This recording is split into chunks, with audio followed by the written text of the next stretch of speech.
You're listening to Parasearch Radio. News, views and reviews from the world of the paranormal from across the UK and beyond. Find us on Facebook, Twitter and the World Wide Web. The views and opinions expressed by presenters and guests are their own and do not necessarily reflect the official policy or position of Parasearch Radio or their affiliates and sponsors. Listener discretion is advised. It's Monday evening, and you're listening to Jo and Gemma on the Supernaturelle show.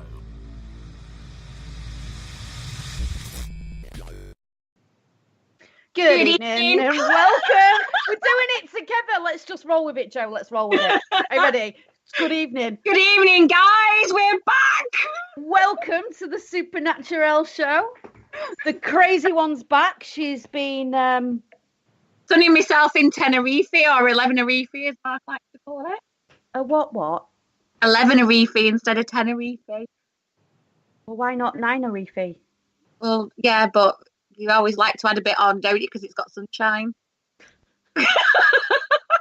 You have missed me, haven't you? I'm just trying to work out the logistics around that one, in all fairness, but we'll roll with it. Oh, yeah. 11erife. Yes, Gemma, it feels like ages since I've spoken to you. I know, right? I know. Well, how many hours is it now? Yeah, it's been, well, hang on a minute, at least 6 hours. Well, no, because I called you first at around about 8 o'clock, didn't I? So only about an hour. Yeah. And then you rang me earlier too. I know. What's going on? Catching up. That's what's going on. Catching up. It's been a while. So other than the holiday, what have you been up to? Because I've not spoken to you in weeks. I know. What's been happening? I've started a new job and I am absolutely loving it. It's right up my street as well. I'm actually working for a glass company, so glass packaging, all really nice decorative bottles of spirits that you see on the shelves in. My ears are picked up. Yeah, my ears are picked up. But yeah, so I've actually been today and spoken to one of the first kind of small craft batch gin companies, and they want to design. So it's really, it's a great job, and you know the people that I work with are fantastic. And to say I've only been there a matter of weeks, I'm really enjoying it. So that's a good thing though, because your last job you didn't particularly enjoy it. It wasn't something that got you interested. Same as in like throwing it into the paranormal in the same aspect. You know, if you're doing something that you don't enjoy doing, you just don't put your all into it, do you? No, you don't. And it's like we've said before, isn't it? The investigations we've been on some horrendous ones, haven't we? And we've equally been on some really, really fantastic ones as well.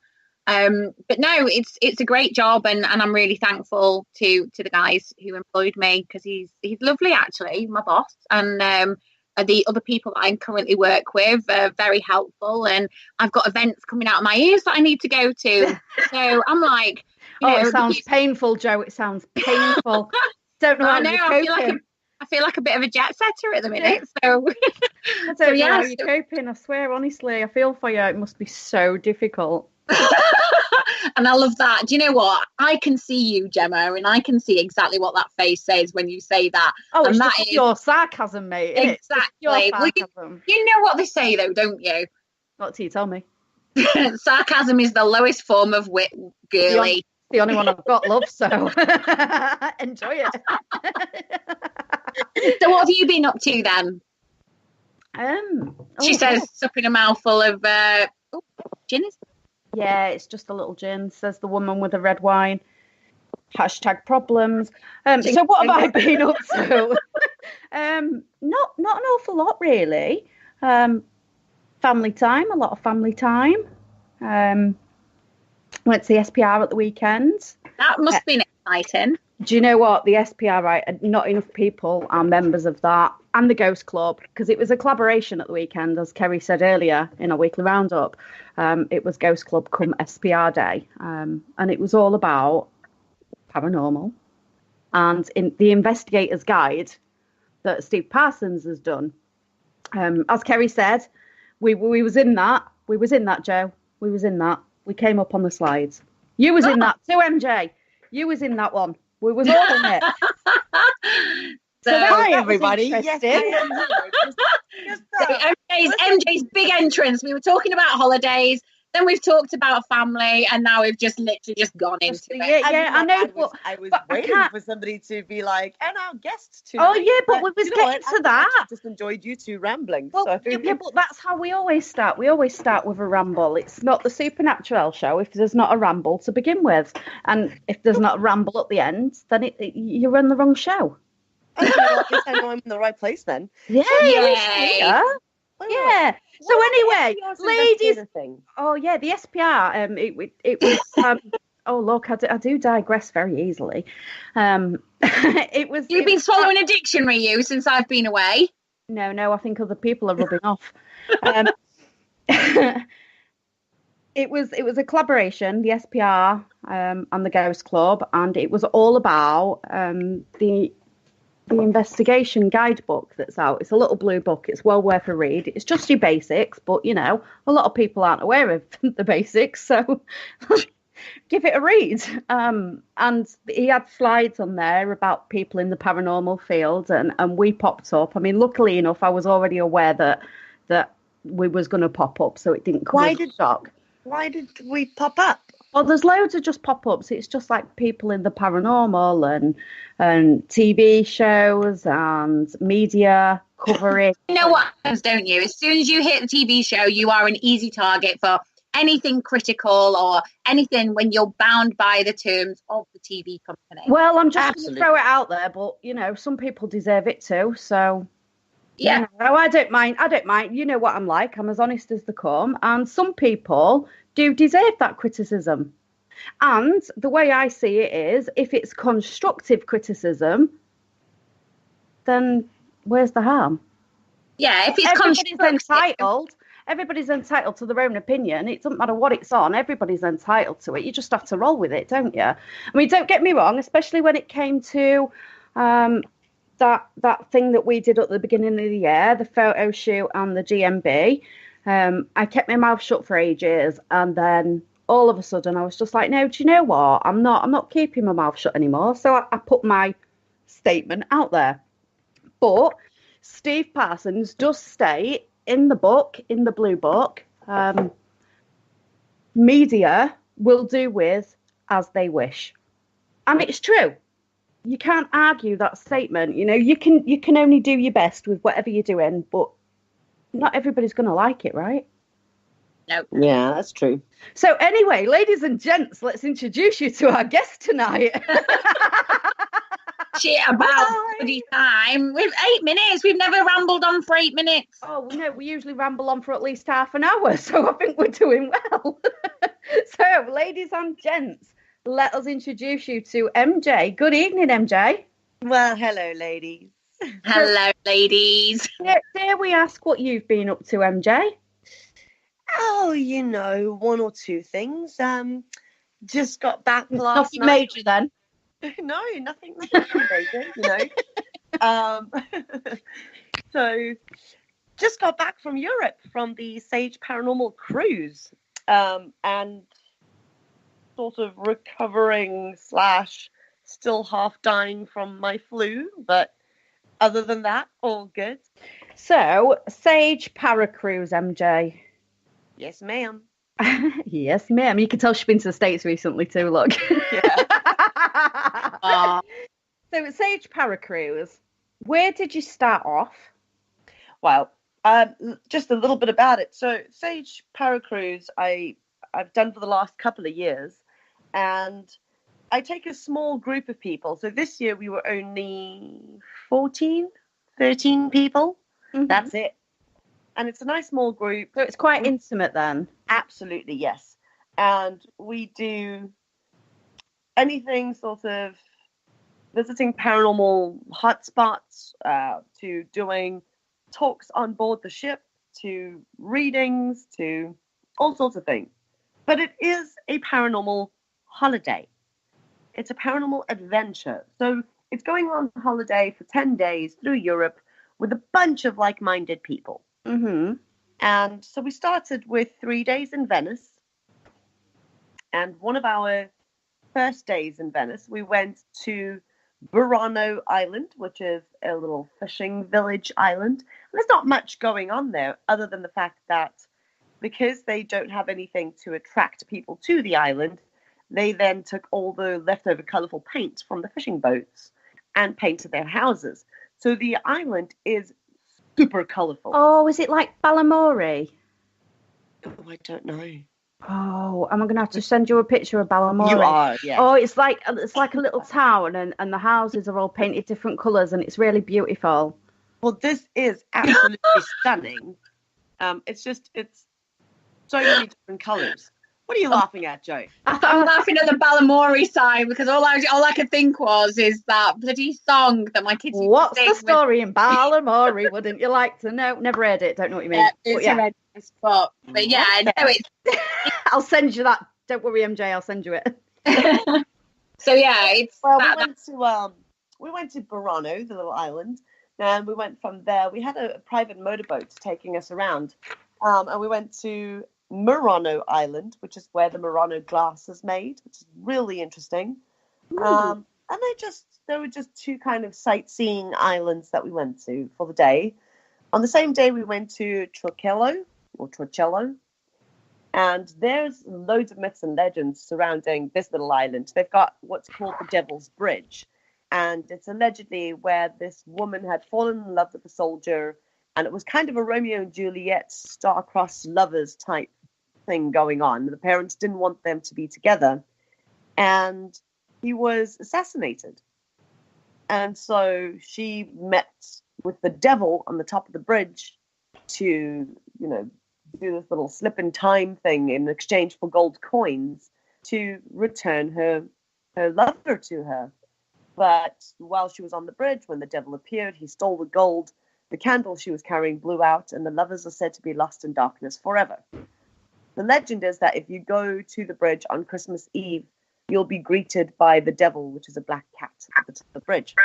So they are very superstitious. I mean, it's a great little island. There's a bunch of churches, and Attila the Hun's throne is on the island. So there's loads of interesting myths and legends surrounding the place. We spent a few hours there. And where else did we go on the first day? We went to San Michele Island as well, which is a full cemetery, which is a beautiful cemetery. So we did a bit of a walk around, some spirit box and that sort of thing. Did you get anything coming through on the spirit box?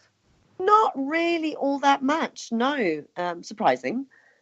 But the next day we went to Poveglia. And we did some investigating on Poveglia Island. The only real things that we captured was just some really strange video footage of pretty much the camera just sort of freaking out completely. It looks like, I don't know how to explain it. It looks like people walking past the camera. It's all sort of, it blurs out and it jumps quite a bit. It's really strange. But we got a really crystal clear Class A EVP in English, which kind of surprised us because we were thinking, the EVPs and anything that we would be getting on the island would be Italian. Mm-hmm. And at one point, I felt the spirit of a woman in a particular room. And to me, she felt like a nurse. And it was very much a you shouldn't be here kind of feeling. Like you're in... This is the staff's area. Like, you shouldn't be here. And I walked into the room. We decided to do some burst EVP sessions. And I was speaking to one of the Italian ladies that was with us. And I said to her, would you mind repeating all of my questions that I ask in Italian? Just give it about 5-10 seconds. And then you ask it in Italian, and then I'll give it 5-10 seconds, and you will just go back and forth like that, just to kind of cover all this. And as I asked her, would you repeat things in Italian? You hear another female voice go, "Who's there?" Was that in English then? Was that the one? Yeah, it was in English, and it was crystal clear. So, needless to say, our poor Italian guide took a few rather large steps in the opposite direction. It is amazing though, isn't it, MJ? Because we've investigated on a couple of occasions now, and when you hear certain things that obviously we've had when we're just girls on our own, and we've had somebody laughing at us at Drakelow tunnels, and then we had a gentleman say that women were weak and things like that, and that was when you get that and that there's only 3 girls in an area at one time, that's just, it's unbelievable, isn't it? Yeah, absolutely. I mean, to have, like you say, that experience at Drakelow especially, there was only the 3 of us. There were only 3 females. To have a male laugh and such sinister things coming through in a deep, gruff male voice, I mean, it's enough to shut anyone up. Yeah, it was quite frightening as well, wasn't it? Because he was basically mocking us at the same time, wasn't he? After it was quite, what was quite interesting about that though, when we were there, is the fact that you had your hair pulled, and at the same time I said he's back, and then Claire just looked to the side of her. Do you remember? Yeah, we actually captured a full-bodied apparition on the full spectrum camera shortly after that. Oh my gosh. I need to put those photos up, actually. I need to get them and put those up, because you've got so much going on though at the moment, and doctor's orders means you need to rest. I know. I have had a very nasty cold. I've been very, very ill for the last 2 weeks, but powering through and getting there. But so carrying on with the Sage. Yeah, so back to Sage, yeah.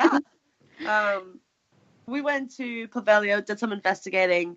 We went to San Servolo Island, which is an old lunatic asylum, and they've actually turned it into a museum. It was mind-blowing.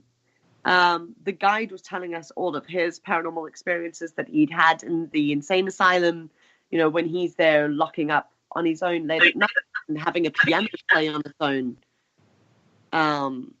And there were just certain rooms where we got to where they kept all the electroshock therapy tools, and it was horrible, man. It was the one room that a few of us actually had to step out of the room. We felt nauseous, we felt off balance, you just felt sick to your stomach. And the guide was telling us that, some of the devices there were responsible for killing 12 people within a matter of minutes. Because they were shocking people, but they didn't realize that by putting the person's feet in a bucket of water, obviously it would be conducting the electricity a lot more.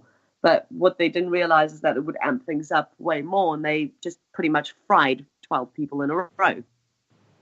And it was the one sort of area on the insane asylum grounds that we just struggled with really badly. That was a really interesting day doing the 2 different insane asylums, obviously Pavelia being completely falling apart at the moment. That must have been quite draining though, because you're quite spiritual as well, aren't you, MJ? So to go through that must be draining on your reserves. It really was. I mean, it didn't help that I've been feeling a bit under the weather, and that's another reason that they say you shouldn't be investigating when you're not well. I mean, you're already feeling so drained, and it was quite taxing on me, but it was definitely, I think, the adrenaline of knowing that you're on Pavelia Island and that's investigating, that kind of got me through everything. It was definitely a place that I'd like to go back to. Mm-hmm. But Pavelia Island, the buildings are literally falling apart, because I was there last year, and the difference between last year and this year is incredible. There's not much left. Has it deteriorated rapidly? Is that due to like the atmosphere around it? Yeah, absolutely. It's just, everything is caving in. The roofs have all caved in the buildings. There's barely a shell left on most of the buildings. It's quite sad, actually. You see, the problem is because because of what it was used for, they're not exactly going to restore it either, are they? So no, it is just gonna crumble away eventually, which is such a shame. Yeah, it is. It really is. But to be fair, though, everybody raves about Pavilion, and it is a really intense place. You know, the moment you step foot onto the ground, you can definitely feel the sadness and the oppression, and it is a really overwhelming place. However, I found it way more intense. The old lunatic asylum. Mm-hmm. I actually thought that was far more active than Poveglia.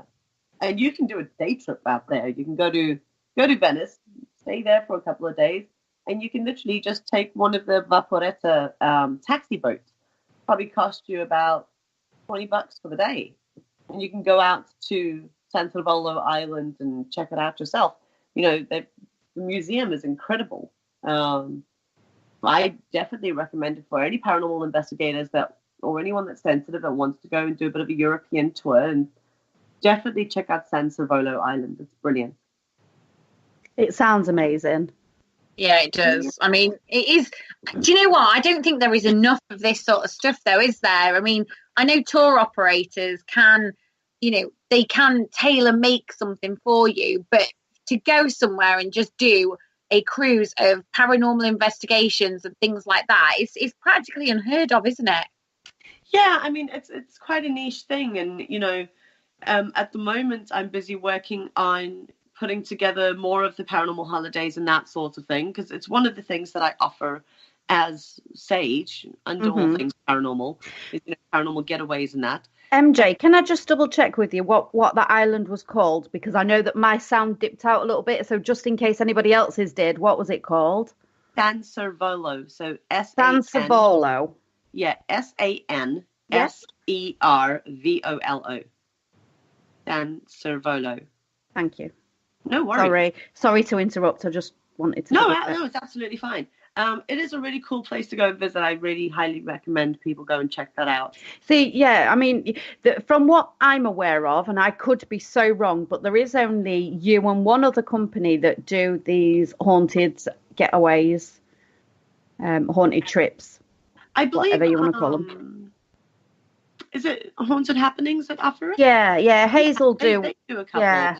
They do some really nice ones, actually, and Hazel and them are great, But, like Joe said, not many people are offering these sorts of things, and that's where Sage becomes one of its own, isn't it? Well, honestly, it is so much work to put them together, and you have to have the right licensing.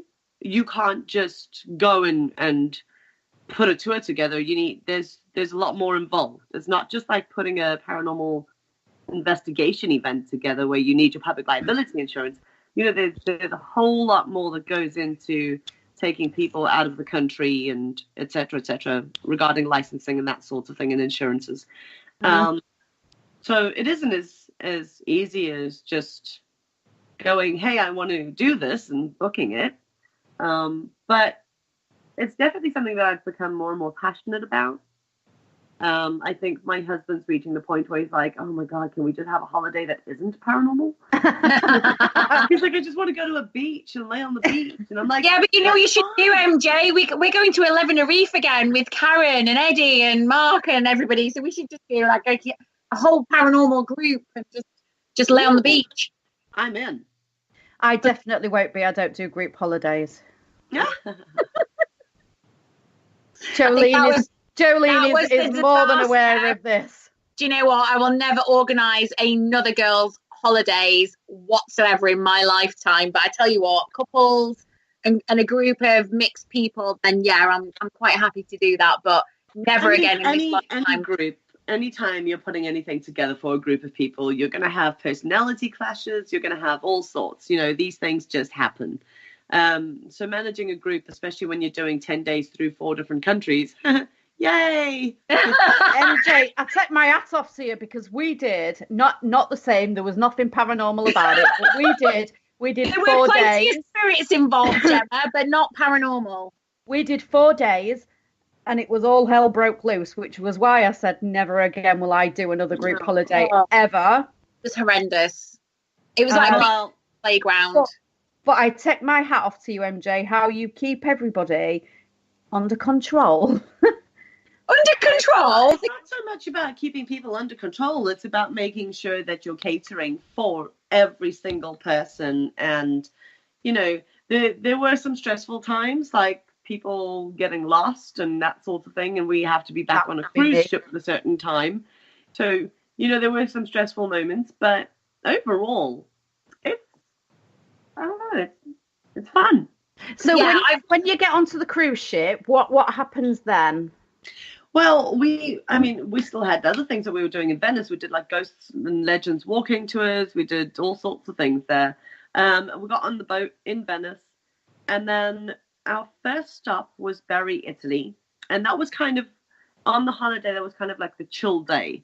It was, if you want to get off the boat and go and explore Bari, Italy, go ahead. If you wanted to sleep late, because we were up at like 7 o'clock every morning going on tours and that sort of thing. And we were out most of the day exploring and that sort of thing. So by the time we got to Bari, Italy, I think the whole group was a bit worn out and just wanted a day to lay in the sun and suntan and drink cocktails. And so now that sounds good. Well, yeah, you know, everybody did their own thing on board, and some of the guys got off and explored Bari, and others stayed on board. And then once everybody was back on board, we had one of the meeting rooms on the ship, sort of little meeting lounge, and we all met up there, and we did a few paranormal talks. We went through the basics of investigating. We talked about mediumship. We talked about psychic development and crystals and all sorts of things. You know, we had several paranormal discussions. Some of them lasted for hours. Mm-hmm. And it was just everybody chipping in and everyone making sure that they learned something that they could take away with them, you know, whether that be experiments that you can try during an investigation, or whether it be new meditation techniques that might work for you, or something about crystals and crystal healing, or how to cleanse your house. So, I mean, there were several discussions and things constantly throughout the entire trip. But that's isn't it? Because when you've got a group of people like, 14 strong or 15 when you've got yourself included, you've all got different things that you can bring to the table, haven't you? You've all got different ways of working. And it's nice. It's like sharing best practice, isn't it, really? Absolutely. I mean, some of the guys that were on the tour didn't have much investigating experience. So it was really cool to speak to them. And, when they ask questions about tech and where they think you should place things, or, how you go about doing certain experiments, it became a really nice discussion. And I said to them, I'm excited for them to go back and take these techniques home and try them out in investigations, and let me know your results. But talking to people and sharing personal experiences is how people learn, isn't it? Absolutely, yeah, definitely. So we had some talks and things on the evening that we were in Bari, Italy. The next day we went to Katakolon in Greece, which is where the very first Olympic Games were held. And it's still where they light the Olympic torch. So we went and checked out all the ruins and the original 100-meter track and all of that. It was pretty cool. And again, you get back on board, everybody gets cocktails and things, and you all sit and have a chat, and it's all things paranormal and weird. And the following day we were in Mykonos. We went for lunch at one of our favorite restaurants. It's a family-owned Greek taverna. We had a wonderful lunch, spent some time on the beach, got back on the ship, had some more chats and that sort of thing. Every night was just really chilled. We'd organize a time to meet up and have a bit of a paranormal chat, or have cocktails, or go dancing in the nightclub on board. There was time for everybody to do their own stuff as well. I think that's good though, that you managed to do that, because not everybody wants to be kind of immersed into it, is there? And I mean, obviously I've spoken to you, but we met up with Karen and Eddie from Paranormal, who also work with Jane Harris. And, Karen, bless her, we didn't stop laughing, talking or anything. And it just kind of flowed into the paranormal, but kind of flowed back out again. And Mark kind of saw all the angles of the paranormal and saw obviously Karen's husband Eddie getting, he was saying, oh, we do this, we do that, and Mark, he was asking Mark, would you go on an investigation? And Mark was saying to him, of course I would. Yeah, it's something that I want to do. He said it's not something I've thought about doing until I met Jo, but yeah, I'd definitely like to do that. Yeah, I mean, not everything was. It wasn't one of those trips where you had to take part in every single thing. You were not obliged to do that. I mean, if you wanted to go, hey, I'm going to skip this paranormal talk, or I'm not interested in the readings, I'm going to go lie on the deck and suntan and drink cocktails until I can't stand, well then, hey, it's your holiday. That's what you wanted to do. So not everybody took part in every single thing. From Katakalon, we ended up in Athens, went to the Acropolis. We've got some proper traditional gyros for lunch, and we walked around shopping. When we got back on board, again, we had a day of readings. So I was doing tarot readings for the group. And one of the other guys that was on the cruise with me, Michael Terzi, he is an angel medium. And I was a little unsure about it, but he does aura readings and that sort of thing. And he offered readings for everyone. And, everyone came out saying he was absolutely bang on and he's a hell of a nice guy. So he ended up doing a reading for me as well. And it was really interesting. I thoroughly enjoyed it. He introduces you to your guides or your guardian angels. And it was different. It was interesting. But so I did the tarot side. He did the angel reading side. And, from that, we had more discussions. We then went to Saranda, Albania. So Saranda, it's a tender port, and it's really difficult to get on land. I mean, when I say difficult, when you're in the port, it's not the safest place in the world. Put it that way. Okay. And at the moment, Saranda's going through a lot of political upheaval and that sort of thing. So there's a lot of riots, and it's not exactly safe at the minute. It was also pouring with rain. So we decided to stay on board instead of, because there's not much else to see there other than the Blue-Eyed Spring. Which is pretty. I mean, it's a beautiful place. But we all just decided to stay on board and just do a full day of paranormal talks. So that's all we did. It was awesome. We just had this paranormal discussions the whole day through. Went and got lunch, had more talks, went and got some cocktails, carried on, had dinner, just chilled out. It was really nice, actually. And we ended the trip with Dubrovnik, Croatia. For any of you Game of Thrones fans out there, we were at King's Landing. We stood on top of the Red Keep. It was really cool. What a time to go there as well, with the end of Game of Thrones. Yes. Was it last night, tonight, or something? So it was really, really interesting doing the whole Game of Thrones tour, and they were showing you photos of the set and how things were CGI'd in, and how, it was just super interesting. Very cool tour. But yeah, apparently I have to admit I've only ever watched one episode.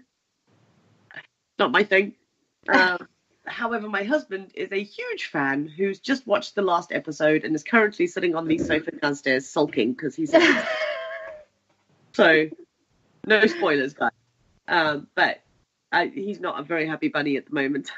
But again, it's the same as in the paranormal, isn't it? Some people are going to love it. Some people are going to hate it. Some people watch it. Some people don't. You never quite know what you're going to get, do you? Well, I mean, as you guys obviously know, I've done the new show for Woodcut Media, Paranormal Captured. Mm-hmm. And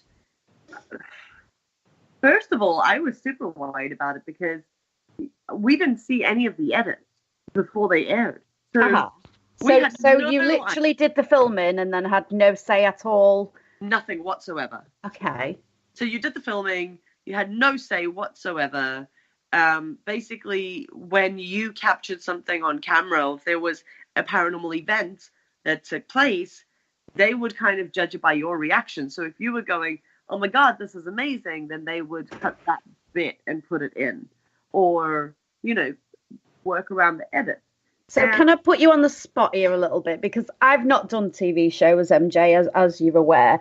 Yeah. Jo, you have. So I'm going to put you both on the spot actually a little bit because because I like to be the awkward one, right? So you had no say in anything that was in the final cut. And Jo, I know that's been the same for you in TV shows that you've done. So both of you, like, we'll start with MJ. Was there anything cut in that shouldn't have been in or that wasn't quite right? I told you I was going to put you on the spot. I'm sorry, ladies. No, I'm sorry. Fine. Actually, to be fair, so in my first investigation for Paranormal Captured, there was actually a lot more that happened that didn't make the cut.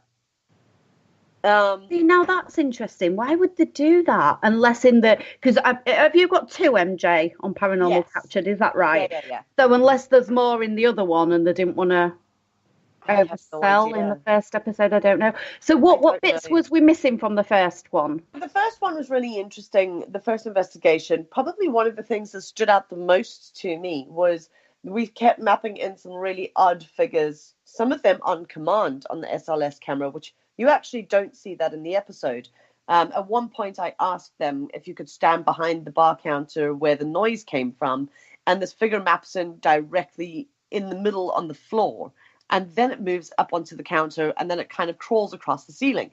And it was really bizarre, because everything that happened in that moment did draw our attention to a leak, and it was dripping on wires, and it could have been really dangerous, could have caused more problems than they needed, obviously. The place is... Well, there could have been a fire. The whole place could have burnt down. Yeah, exactly. I mean, the whole place is wood, so if there was any flames there, it would have gone up in seconds. But stuff that didn't make it, there was actually clearer EVPs, and in the restaurant when we were contacting Ellie, the little girl, we had some clearer EVPs that came through.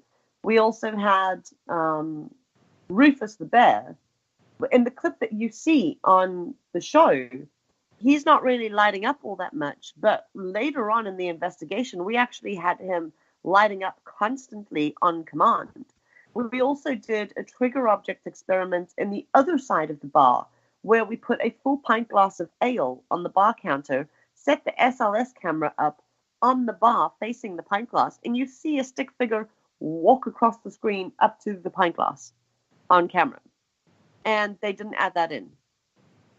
Do you think, though, that's because they've got people that don't actually know what they're looking for doing the edit? This is it. This is exactly it. So, when it comes to your edit side, your editors don't know the first thing about paranormal. They know the first thing about putting a show together. So what we would go as an investigator, we would be like, holy crap, that's awesome. They are just like, oh yeah, I think this clip looks better. So, you lose quite a bit of the evidence and that sort of thing, which I'm hoping the next project that I'm working on, I hope I get a bit more of a say in the edit side of things, because, I think that'll go a long way with other investigators and people who watch these shows, because some of the things, they might not add in some of the clips you need, like the couple minutes before or the couple minutes after. You can't just make a decision based on this specific 10-second clip of something that's happened. You need to know different camera angles or who else was in the room, or, you need more info. But then a lot of people that watch these programs as well, they're not really paranormal investigators. A lot of people really do watch these programs specifically for entertainment purposes, right? So absolutely, I suppose in theory of catering for everybody, then I guess I can see where it's coming from, if that makes sense. Yeah. So Jo, what about you with the TV shows that you've done? I think when you do the TV shows, you are kind of, well, for argument's sake, Celebrity Haunted Hotel, that was a live show. So you kind of got to the point where you weren't told what to do on the investigation, but you had to be very, very careful. I'm just going to put it out there. I'm pretty sure I heard Jo telling a celebrity to either shut up or get out. Just saying. I think I did say to somebody as well, she was really, really winding me up. And it was at the point where I just thought, do you know what? You couldn't sell. She's been paid a hell of a lot of money to be on that TV show. And she would just really, I just went, you either stay or you go, end of. And that was me being quite forceful for a change, which is not very much like me. But yeah, it was basically so much red tape. And, you know, the celebrities that we had weren't briefed about what we were going to be doing with them. They didn't meet us, so there was no rapport. They were kind of ushered off to the side for themselves, and it was just, well, it was just a massive learning experience. It's something that I wouldn't, if I was asked to do something like that again, it would have to be done very, very differently, I'd say. So what about other TV shows? The live one is obviously an exception. It's live. There's not an awful lot you can do. And you don't really get a say in editing in live either because it's live, right? So, but you've done other bits as well. So what about the pre-records?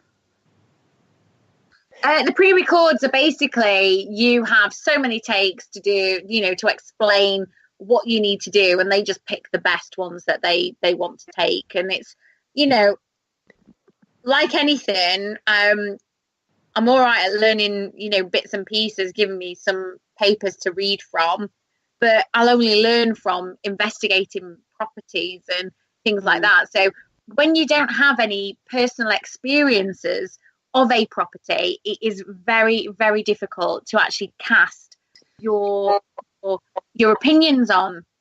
It's just something that you can't do. And, you know, when you kind of get that, you know, you get a location, you sit there and think, actually, well, I have been there, but it wasn't on a ghost hunt. However, I do understand where that comes from because I had experiences there. I was just going to say, though, you don't have to be on a ghost hunt to have experiences when you've been somewhere, do you? I mean, how many times have we all been somewhere, even during the day, and we've had something happen that we can't quite explain? Absolutely. I mean, I've had that happen several occasions where, you know, I'm just walking through a place and taking some photos because, you know, the place looks great, and ended up with more than I bargained for in photos, or ended up picking up on more stuff than I even expected to. And that's just not looking for it actively. That's just wandering through a location. Yeah, I mean, I went to a meeting today, and I was like, I walked into the venue and I was like, wow, this place is absolutely amazing. Dates back to the 1700s, and I walked in and I was like, yeah, there is something here. And you know, when you kind of, it pricks up every sort of sense that you have, and you're like walking around.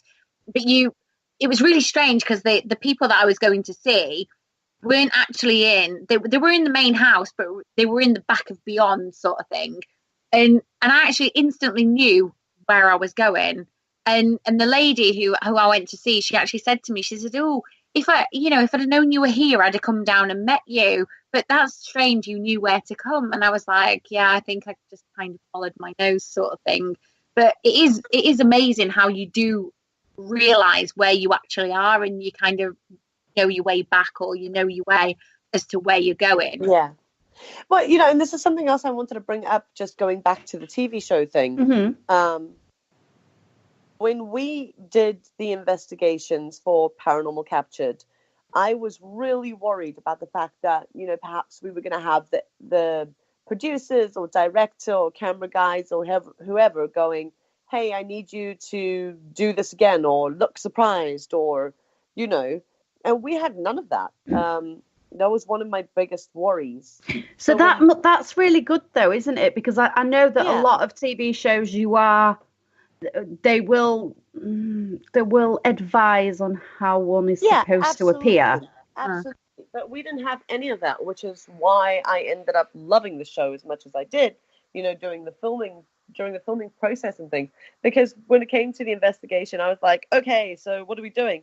And they went, we are a fly on the wall. We are not even here. You completely ignore us. We will not get involved. We will not tell you what to do.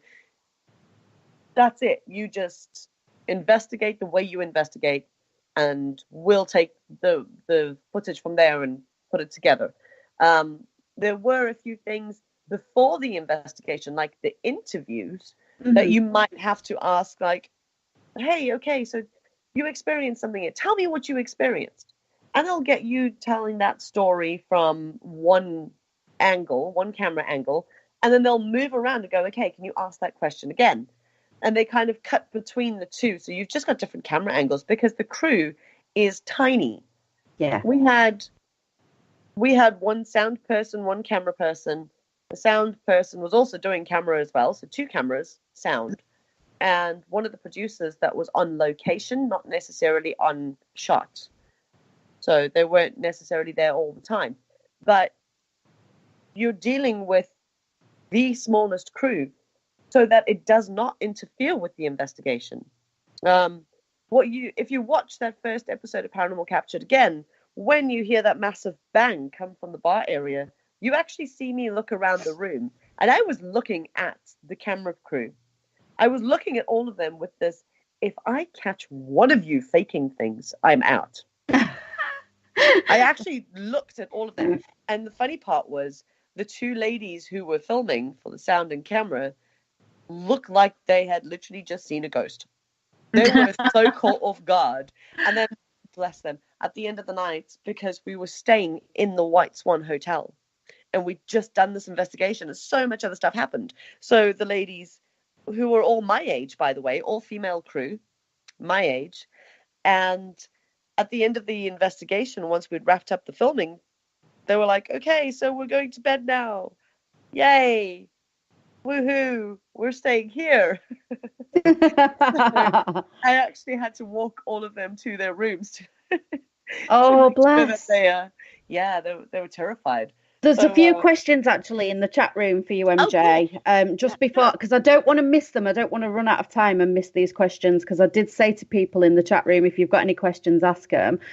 So Pamela wants to know, if you do loads of filming and lots gets left out, do you do lots of filming and lots gets left out? But in a way, I think you've already answered that. Yeah, right. You know what I'm like, right? If you're going to go around, I go on a trip. So never a dull moment. If you come out on a trip with me, you get to go the scenic route every time, right? It's the same when I'm speaking. So when we do filming, yes. I mean, do you get loads missed out? Yeah. Yeah. So when we filmed for the White Swan, that was 2 solid days of filming, and they used like 10 minutes. Wow. So you can imagine. The investigation. There must be reels of footage. Yeah. Absolutely. So when I said there's a producer on set as well, when you're filming these things, your producer's wrangling. So basically, they're just constantly taking all the memory cards from the cameras and just downloading them onto external hard drives and swapping the memory cards constantly, because there is that much footage.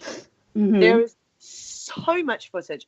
We filmed from 9 in the morning until like 2, 3 in the morning, and then started at 9 o'clock the next day until sometime early evening the next day. And all of that was 10 minutes worth. Wow. So you can imagine, during the investigation, there was a hell of a lot more stuff that happened and all of that. But unfortunately, it all landed on the cutting room floor. Typical. But you never know. It might be used for something else at a later date. You can't rule that out completely, I suppose. Absolutely. So the next question is, I don't know if you're going to be allowed to tell us, but you never know if you don't ask. So got to ask. Your next segment in Paranormal Captured, what location is that on? I don't know if I'm allowed to say it.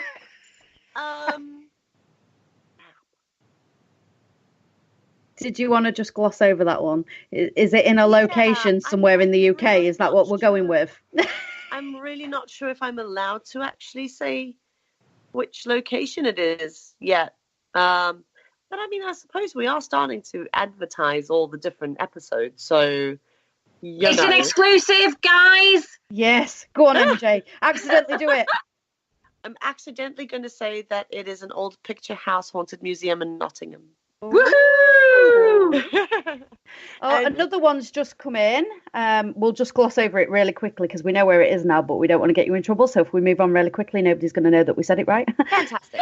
Chin chin. So the next question was, why didn't you use your mediumship skills on the show, MJ?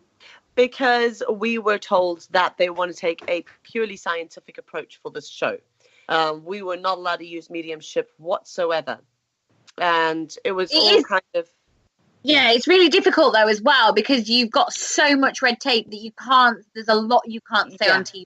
So you can't say that you communicate with the dead. You can't say... There's so many things. Well, in all fairness, like, when we did G&B, I sort of did learn that, because I've never done any TV work in my life, you know. Oh, yeah. I'm just little me from Grimsby. And as we're being ushered onto set, we're being given a list of do's and don'ts, and it's like... And there's somebody shoving the hand up your skirt, trying to hook you up to a microphone as well. It's like, excuse me, we've only just met. Yeah.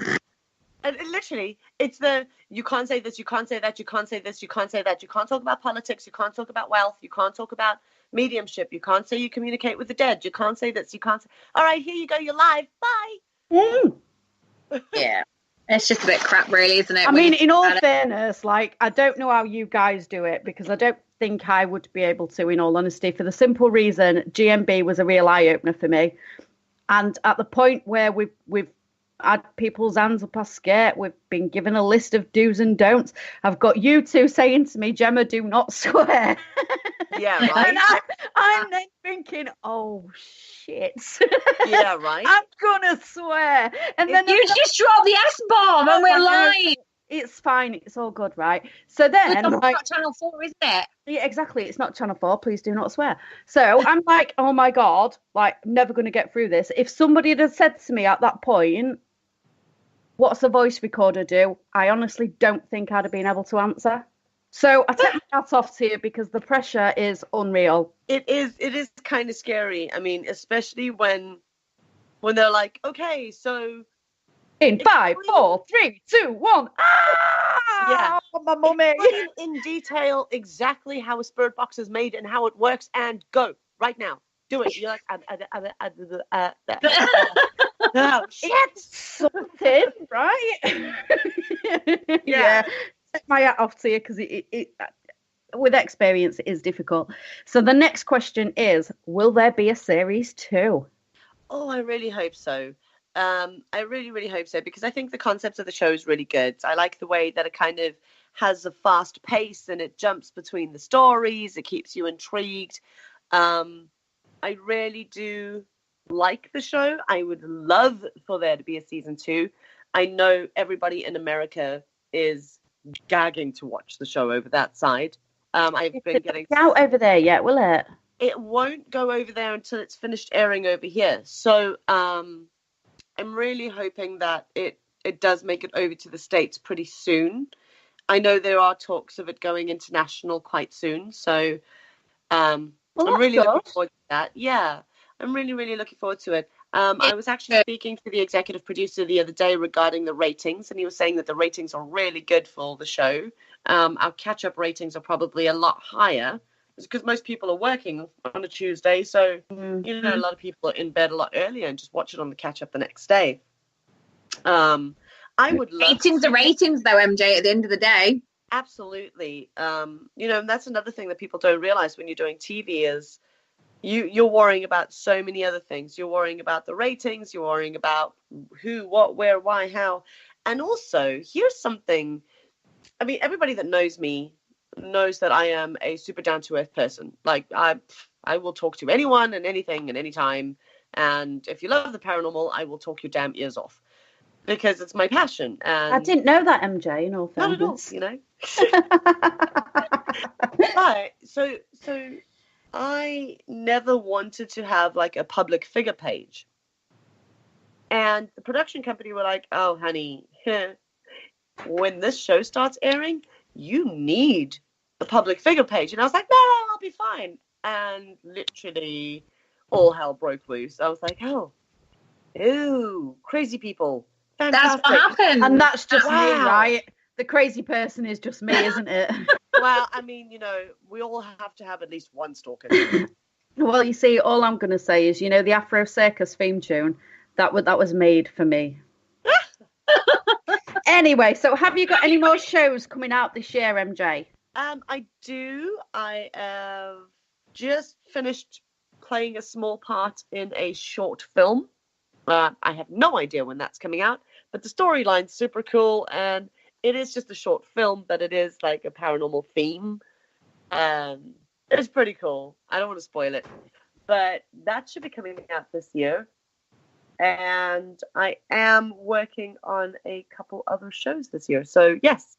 Any spoilers? No, can't do anything, I'm afraid. Is that a definite no? I can't jinx it. Is there an NDA? Yes. Not even just a little hint of a spoiler. I can say one word. Go on. Netflix. Ooh. That's interesting. You don't know if you don't ask, right? Yeah, I could say that the meetings are already underway and that sort of thing. That's cool. Yeah. So that is amazing. So another question, would you do an investigation trip over in Ireland? Because obviously Ireland has a lot of beautiful places. Yes, I would. Thing that I was thinking of doing sort of a 4-day getaway over there, doing sort of a mini paranormal adventure towards the beginning of next year. However, I think you may need to have a look in the chat room when we're done, MJ, because I think they're all already on it, in all fairness. There's Ness, there's Karen, there's myself, there's Corinne and Alex, there's lots of people. Basically MJ's putting together an Ireland trip. Full. I think that's pretty much how it's going to go. Yeah, I think they've done a vote. I think while you've been busy talking to us, I think they've all done a vote in the background, and I think that the general consensus is you're doing it. Okay, sure. Let's do it. Oh, there you go. Another spoiler. You heard it here first. My next trip that I'm doing, the next big one, is actually 10 nights in New Orleans. And it's my God, don't tell me that. It's a voodoo and paranormal tour for 10 nights and learning things like how voodoo plays a role in the paranormal field and in paranormal investigating. We're doing haunted pub crawls. We're doing investigations. We're doing classes on how to make your own voodoo dolls. And I am going to make one and give it a back rub like you can't believe. I'm going to make my own voodoo dolls and I'm going to pamper the crap out of it. I'm going to be like champagne all over it, and it's going to be great. But yeah. MJ, I get the feeling that you're quite angry when you say that. Well, no, I mean, I'm just going to pamper the hell out of my own voodoo doll. Lord knows I need some time off and pampering. Yeah. But the New Orleans sounds amazing. It is already sold out. It's sold out so quickly because I only do small trips of between sort of 10 to 14 people. I want it to be intimate and fun, and so yeah, you guys are just gonna have to book on as an extra person. you're gonna have to give me some time to have a look at my diary and figure out when we can do Ireland. I can do that. But just obviously off topic with Ireland and everything, you've got your next Paracon coming up. I do. So November this year is the Sage Paracon number 4. And yeah, so we've got some great speakers. We're covering things like voodoo, witchcraft, shamanism, paranormal investigating, mediumship, tarot reading, the occult, folklore. There's so many different speakers from all around the world. But that's taking place the 7th to the 10th of November. The Sage. And how many tickets have you got available for that? Oh gosh, not many left. Off the top of my head, I wouldn't be able to tell you, but they are really low. I'm talking about there's probably about 10 tickets for each sort of package or tier left. If that, they're almost sold out. So anyone who wants to join in for the Sage Paracon, check out the website. It's www.sageparacon.co.uk. And we'll see you there. Yay! Yeah, you guys will be there. Yeah, I can't wait. I'm so looking forward to it. Going to be a very, very intense 4 days of all things paranormal. I think so as well. But you know what they say, though, don't you? When you get so many people in one room, it just makes it electric, doesn't it? So absolutely. It's going to be a fab weekend. So, oh my gosh, is that the time already? It is. Oh my goodness. One more question that I really want to ask both of you. Do it. because it's just, again, around the TV thing, but I didn't want to waffle on too much and then not be able to ask people's questions. So Sure. I digressed a little bit. And so with these TV programs, I said earlier that a lot of them are done for non-paranormal hunters. Paranormal hunters? What on earth's that? Have I just made up a new word? Just making stuff up as I go along now. A lot of these shows are designed to entice people that have very little knowledge of the paranormal field. So if you could devise a TV show, like to do a serious investigation, how would you do it? I would Sorry. love to answer that, but unfortunately I'm bound by NDA agreements, and both of those shows will be out this year, so you're just going to have to wait. Yeah, I think Well, to be that's honest, just rude. I think no, seriously, I'd love to tell you exactly. I mean, how I intend this on is doing just it. going. This is just ongoing on the back of Hellier. We've all seen it. We all thought it was great because it was real, right? Yes, each and every one of us, as investigators, would have done things differently, but a lot of the shows are very samey. Yeah, they are. absolutely. The same sort of concept, and it is all about making people jump and things that go bump in the night, whereas Hellier come along and it was like, so we're getting a different view of research and how you go about building a case from beginning to end, and I found that really interesting, and I know I'm not the only one, which then got me thinking, well, why can't we have TV shows that are like that? Well, that's true. You do need to focus more on the research side of things, and that has to happen. This is exactly what we're trying to do: is move the field, especially on the television side, away from those. Oh my God, dude! Did you hear that, dude? I love that saying. Absolutely love that saying. But guys, we are running out of time, and Paranormal Captured is on pick right now. It is. So switch literally over starting. So to Twitter and live tweet with me. So yeah, if you want to, what's your Twitter handle, MJ? I don't know. It is at MJ Dickson with one of those little underscore thingies at the end. Yeah. So that's I'm sorry guys, but that is all we've got time for.